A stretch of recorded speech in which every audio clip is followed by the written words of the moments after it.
Yeah!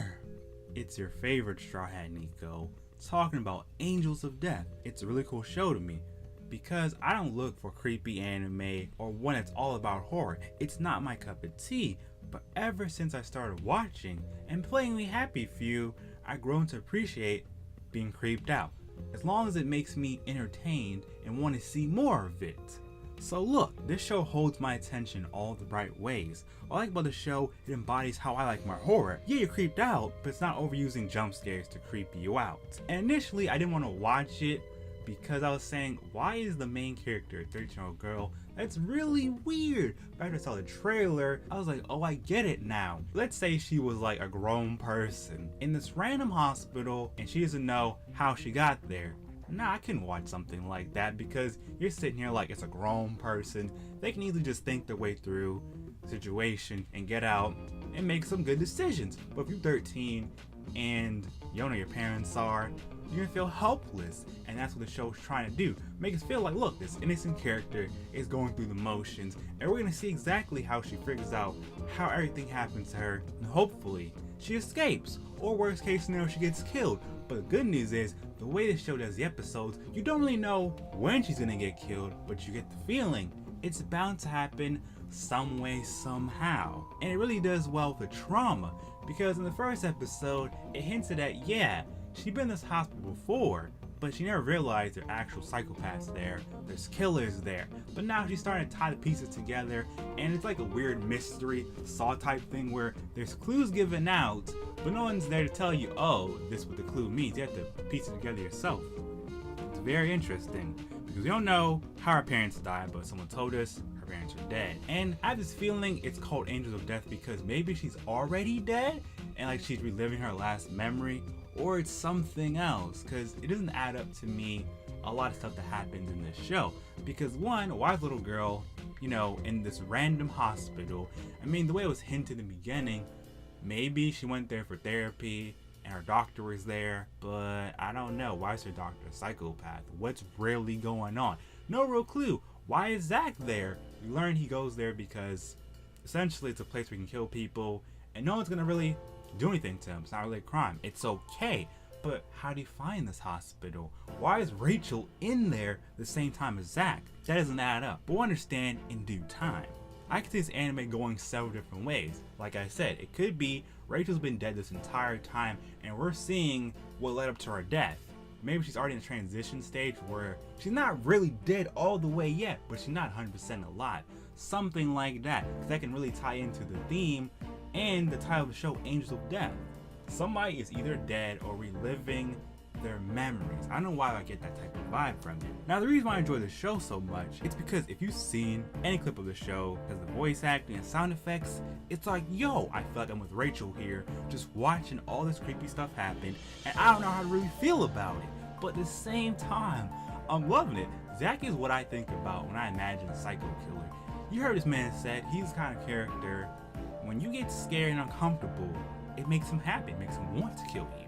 But if you're just calm and have dead eyes, it doesn't really do anything for him. He doesn't want to kill you. Maybe it's all just a crazy dream. I have no idea yet, but I like how the show gets me thinking about all the possibilities. I was also thinking about this. Alright, so let's say for example that Rachel's parents died because they did something, and then she was next. What exactly makes Rachel, a regular little girl, go in this hospital where it seems like there's psychopaths here that know something about her or want to kill her? You don't just want to kill somebody if you're a psychopath. Usually, I think of murderers and psychopaths, they know the people they kill. So, do they know Rachel somehow, some way, and they've been plotting this way to kill her? And after they do this, they'll just keep doing what they do in this crazy hospital? Or what?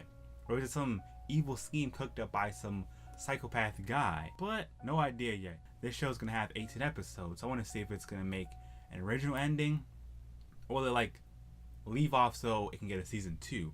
Don't really know yet, but whew, just every time I watch an episode, every time I think about the possibilities, I'm creeped out, but I love it all at the same time. The characters really interest me, and I love the storytelling. Or it's a Saw-inspired game. I can't shake that feeling all this time. Horror. It's an awkward uncomfortable feeling, but it's interesting thrill. And adrenaline just rushes into you. So now, yeah, I get it. People like horror, what it does to them. They might not like what happens in horror, but maybe it's one of those things where when it happens, cool, but they all have their favorite types of horror and some types they dislike. But for me, the reason why I like horror in general, I just don't like seeing the sight of blood or gory stuff just because it can happen, or you have this crazy psycho killer been killing people, doing all this stuff that makes me want to cringe. So for that reason, I go on my way to avoid horror. But when I saw the show, since I saw the trailer, I had mixed feelings. Part of me was saying, yo, this is gonna be some straight fire. But because I read a synopsis, I was like, it's kind of toss up for me. I'm not gonna watch a little girl get murdered and have no context to what she did to deserve this killing. Children supposed to be innocent. This is crazy. But then also another part of me saying, well, I have to know what happens now, because maybe she's not as innocent as I think she is. Or maybe her family did something and she has to pay the price. We gonna see. So all I'm trying to say is, that's why I like the show so much. It really changes how I view horror. Horror can be interesting storytelling, but I think of horror for the most part, I don't ever think of an interesting story. Every horror movie I've ever seen, they all have the same plot. Some random crazy guy just wants to get revenge on people because they did something to the past, because he's been hurt in the past, these people humiliated him, these people embarrassed him, whatever the case may be. It's always like the same plot and just a different person. But at least with this show, it's like, how does this all play out? I just gotta know what happens next. And I feel like this will be the sleeper or one of the best anime this season. But who knows what the future holds. I don't know from you guys. How do you feel about horror? Do you like it? Okay, if you like it, why do you like it? If you dislike horror, what strays you away from horror and liking it? Is it the storytelling? Is it the blood? The gore? What exactly makes you like or dislike horror? I'm curious to find out. But I said everything I wanted to say. So thank you so much for watching.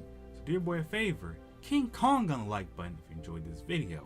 Subscribe to join my Straw Hat fleet. Share this video on your favorite social medias. Follow me on Twitter, join my Discord, and you're pretty much good to go. I can say so much more, but my crew needs me.